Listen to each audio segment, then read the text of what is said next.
Hello everybody, I'm Pam And I'm Mark. and welcome to this week's worship session online. I've chosen some songs which hopefully you'll find encouraging and will help you connect with God. So Pam, how did you come up with those song choices?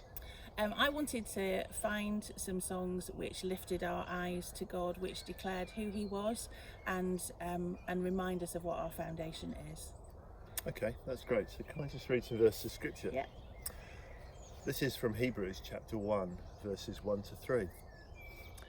In times past, God spoke to our ancestors through the prophets at many times and in various ways.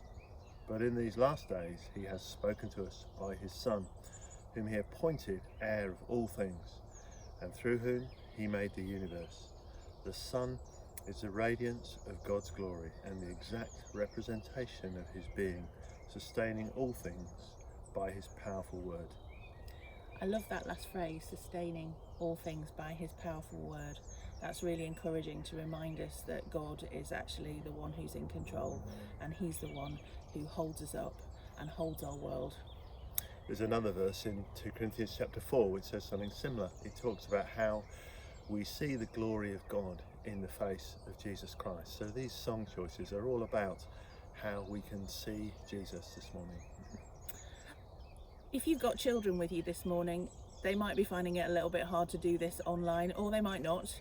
But if you want to find ways to be creative around how to use it, you might want to think about how to use actions, make up your own actions. Particularly this first song, I think, lends itself to that, and maybe to talk about afterwards how God has shown Himself in your family or your circumstances this week with your kids. There's also an email address on which we can email in things that we want to share with the wider church family, and that will happen on Sunday morning. You can email in on contribute@harvestchurchalton.org. So hope you enjoy these songs. Let's go.